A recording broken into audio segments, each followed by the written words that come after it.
Great. Hello, my name's Hi. Carolyn. Thank you for coming. Hi, I'm Taylor. Nice to meet you, Taylor. So just before we get started, I just have to go over some confidentiality form with you. It's nothing too expensive. Basically, it's saying that it's a free voluntary service, so at any time if you want to stop the session, it's up to you.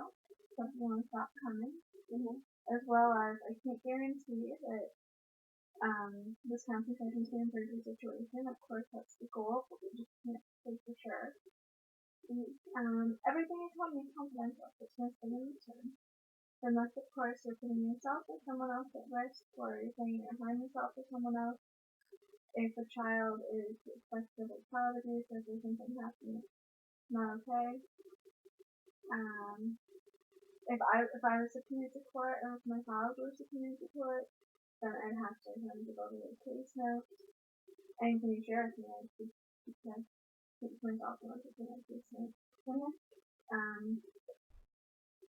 If a healthcare practitioner, like a nurse or a doctor, abuse you, I'd have to report that as well. Okay. Noticing that everything is very confidential. But if you agree to that, then that'd be awesome. If you want to be part of it too. Okay.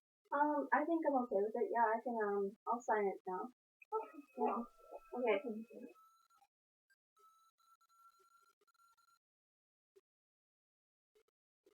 Just so I can kind of keep track of where we are, is it okay if I keep notes? Yep, that's okay. Okay, awesome. Thanks, today.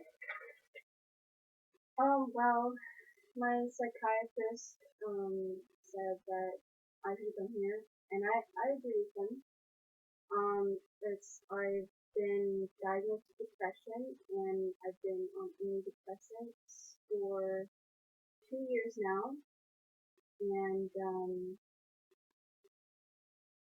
just recently I've been having a harder time, and I just changed medications, because, things have been getting harder for me, and I think that, like, I need to go to counseling and, talk to someone. That's what I think.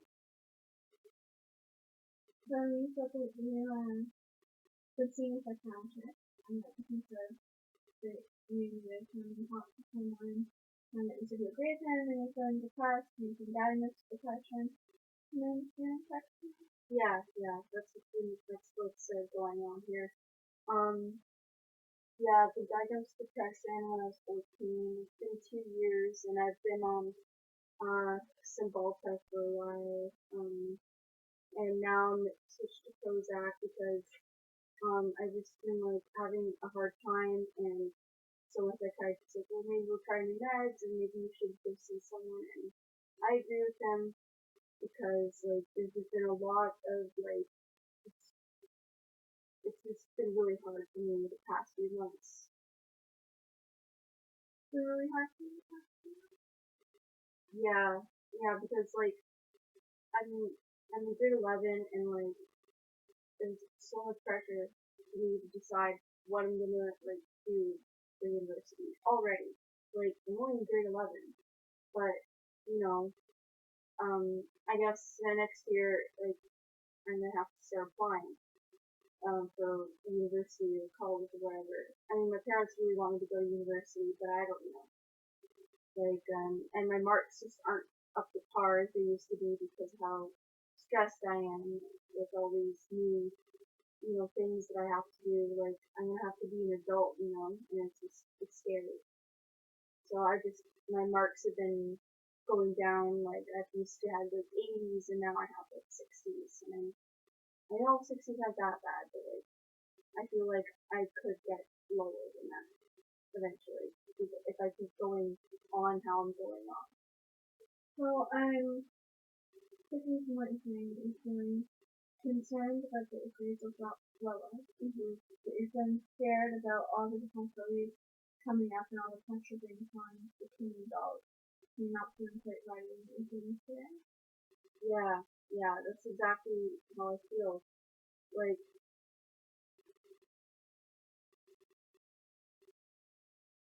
like I don't know, like it's so much pressure. Like my parents want me to go to university, and I don't even know what I want to do. Like I'm only 16. How much do I know what I want to do? Like it's like they tell you like you have to put up your hand, ask go to the washroom. But then now, like in a year, I'm gonna have to decide what I want to do for the rest of my life, like the rest of my life. You know? It's a lot of pressure and you feel like these huge and small possibilities and I can understand what it is, but in fact, when I looked at it in half, it felt quite overwhelming. I don't know what next. I can tell you these people. I think we should really focus on what you chose to communicate there.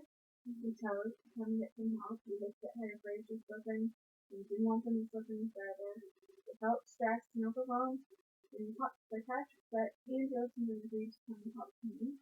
So I think you should really give yourself a pat on the back. You did that. Thank you. You're welcome.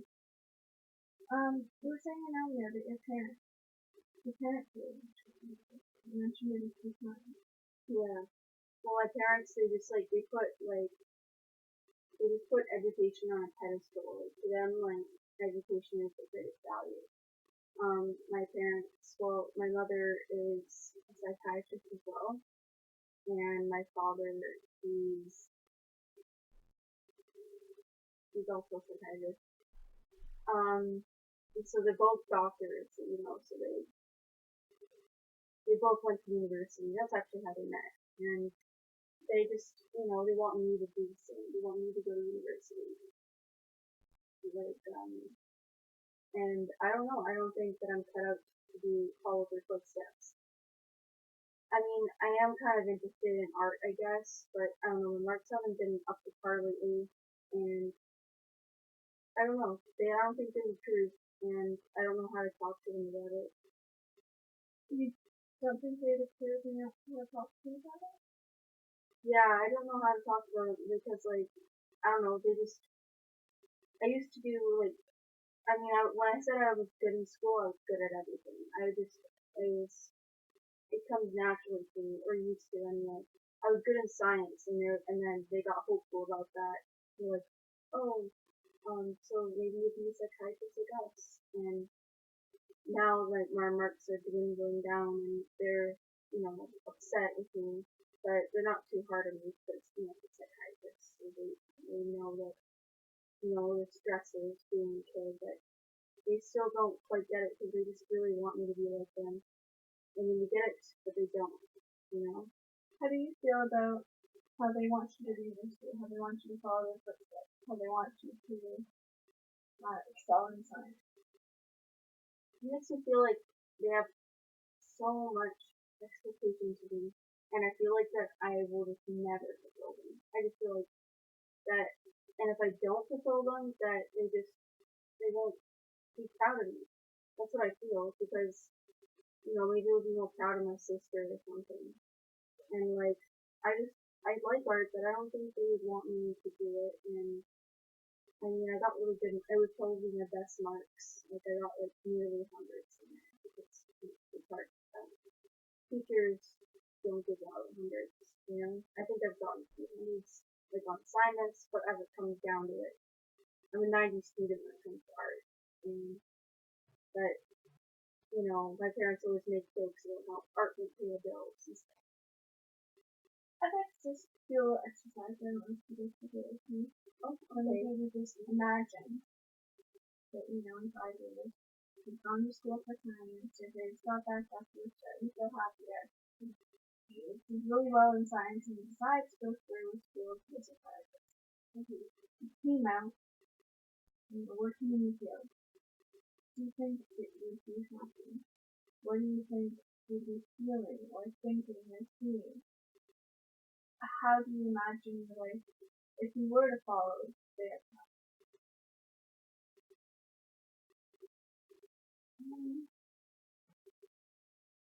I don't think I'd be happy. I think I would want to do what they do. I mean, it's a great job to be a psychiatrist. First off, you make good money. Second off, you're helping people.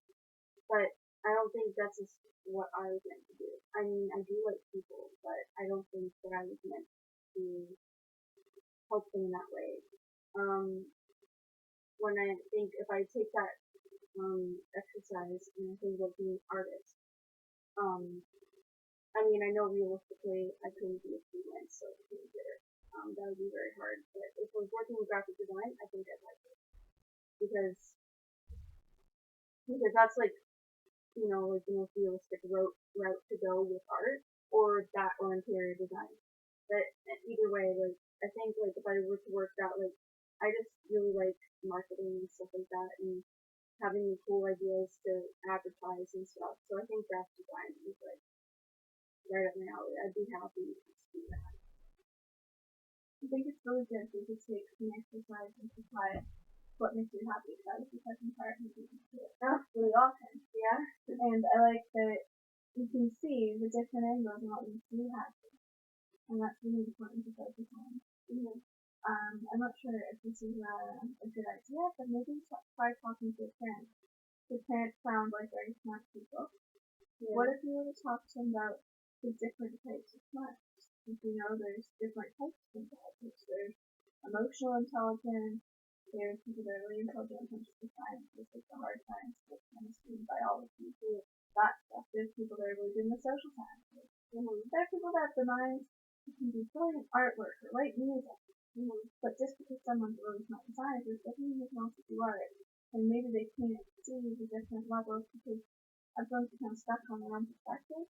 Mm-hmm. So maybe just talking to them and explaining that you like what they do, but for you, what makes you happy is the art. And if you get a great back up, you really like to do this. Mm-hmm. And I think as long as you're doing something that makes you happy, and you're going to school and you're working on a career, I think that should be enough for your parents. That's just my opinion. I can't really speak for that. Yeah. But maybe, do you think having a conversation with them about it might be good?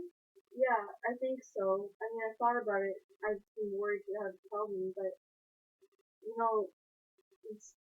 when you say it that way, it seems reasonable. Like they are psychiatrists, so like they know what they're like they know that how people work and how they feel. And I think if I told them like that I'm not cut out to be a psychiatrist, that I'd rather be a graphic designer. I think that yeah, I think that they would be okay with it. Just I'm just a little anxious, and maybe if I just knew that they'd be okay that I wanted to do art, then I wouldn't be so anxious anymore. Yeah, and like stressed out or feeling depressed. I mean, like I have been doing depression for a while, but I think that just having this out of the way will make it a lot easier for me to do it. I recently been doing depression. Mm-hmm. I was wondering, I'm not sure if you've talked about these psychiatrists about self-care. So things you use to relax. There's a brochure here. Mm-hmm. Yeah. It's a lovely little place. It's called the Living Room. Mm-hmm. It's in Oshawa, and it's right on the bus route. It's right on the 401s into the bus route. Mm-hmm. And at this studio, you can just walk in, and it's pretty. You can do all sorts of art, and they have painting, yarn, they have all sorts of drawing mediums, molding mediums, and you can walk in, you can talk to people, you can work in a quiet corner on your own, and you can do whatever kind of art makes you happy, and you can do different projects. And I personally think it's a wonderful idea for self-care to go in and do some relaxing, get out of your four walls, and just take a break and focus on your creativity. And if you really enjoy art, I think maybe this would be a really good resource to you. Self-care, so you need to take a break and do time. Yeah, that actually sounds really cool. I didn't actually know about that place. But yeah, like I love the code painting. So did you have that there? They do. They have a whole wall. I was in there one night. They have a whole wall of all different colors, and they have doors. And they have like all different shades of orange and all different shades of red. And they have all sorts of paintbrushes there. And they even have like a scrub shirt you can on, penciling outfit. Yeah. And they have like 3D things you can paint, like you can paper. Like they'll just let you do whatever you want. You can mix paint and you can like I'm start painting and I go to some yarn on and I made like different really cool.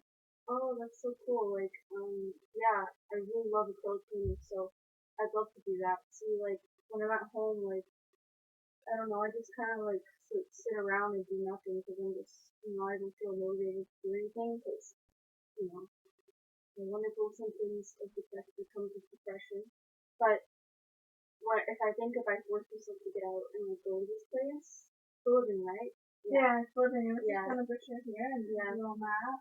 Oh, okay, yeah, you gave it to me. I just like it escaped my mind a minute, but like, yeah, I think if I could just get out and go to the living room, maybe like it, kind of motivate me more to actually do something. Because if I'm not out, I'm ready to do something, right? Yeah, I would really like to check out that place. It sounds like fun. I personally really like it, and I know a lot of my clients use it, and believe it once it's just a remarkable person. Mm-hmm. And sometimes I think it's important just to step out of our environment, be it at school, be it at home, just step out and just do something a little different, get in touch with one of our hobbies. And it seems art seems to be one of your core focuses. Using art as something to relax might be really beneficial to just taking a break. Everyone needs a mental break to deal with all the other things in the day.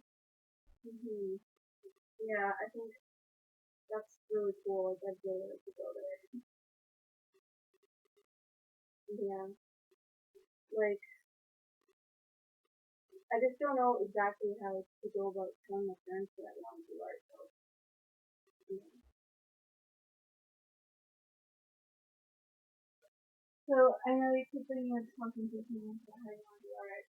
Did you think that maybe to look at some goals, maybe a good goal would be to try and for if you want to come back, I don't know if you want to do any section with me. Or if you do, maybe we can make a goal, but in time for the next section, just come up with a plan. You can draw a chart, or you can, do the circle diagram of graphic design versus psychiatric schooling, and then the similarities of things they have in common. Like, for example, they both do the they both incorporate using creativity. One's more creative with the mind, and one's more creativity at the more hands-on creative sense. So I don't know if you want to come up with just like a little sheet with the differences to maybe help yourself get once you're in touch with it, and you share it with them, and a sheet just to basically outline the plan for what you want to do, how you want to express what you want to do. And maybe just do a little brainstorming activity. And if you want, just maybe make it a little plan of how you can tell them. Do you think that would be like a reasonable goal in time for next week? Yeah, I think so. Yeah, I think that would work actually. If I just think of like, and also like, yeah, just think about what would be good about graphic design, what would be bad about it, and what would be good about psychiatry, and what would be bad about it. Maybe just what they have in common as well, because there will be common friends. Yeah, that is true. Yeah, I think that would be very helpful for me. And then if I brought that to my parents, maybe it'd be a bit of an icebreaker. Very good. It would be wonderful icebreaker. And it'd be somewhere to start and somewhere to show them that you're investing time in this, you're thinking about it, you care what they have to say, but everyone's just different sometimes. And if that's okay, it's okay to embrace who you are. And I think when you focus on how you're coping really well, you've come to a psychiatrist, you've managed to still be passive in depression, which is huge. A lot of people struggle with that. And how you're really, I think you're really managing well, even despite having these challenges. And now to have come up with, seeing things the other side, like seeing when I give you that one exercise and I give you the exercise and looking at it as a practice, you're able to flip it. Without me even saying anything, you're able to flip it. And then now, you're sitting here, we're talking back and forth, you have some ideas on how you can formulate a plan, you're willing to make these goals. I think you're really going to be proud of yourself. It's a lot of stuff. Thank you. You're welcome. Yeah, I think I'll give that a shot. And I would like to see you again, yeah. That'd be awesome. Yeah, because I think, I really like this counseling thing. I think I didn't want to continue with it. That makes me happy. Thank you. I like to try and help where I can. And sometimes we don't mesh, so it kind of makes another one thing is helping. Okay. So one strategy we could focus on is maybe, if it's okay with you, picking one day in the next week and we'll check out the everything. Okay. You don't have to stay long if it's a little too much right away. If you want to paint, by all means, go from there. Talk to them. Get kind of feel for the place. What are your plans on Saturday? They are open on Saturdays. If you want to do swing by for an hour. Yeah, I think I would. Yeah, what are the shop stuff? You're not doing anything. That might be a nice just change of pace. Like Saturday, you can go there and then tell me what you think of the next week. And at some point, once we're ready to think about it, we'll plan, we'll put it in concrete, and then we can move to discuss it again and come up with a goal on how to talk to your parents about what we're doing. Yeah, that sounds good. Yeah, I think I can do that the next week when I schedule appointments. I think Or just before your next appointment. Yeah, I think I could do that. Awesome, that was really great talking with you. Yeah, I really like talking to you. Awesome, well thank you for coming in, Taylor. I'll see you next week. Yep, I'll see you next week. Thank you.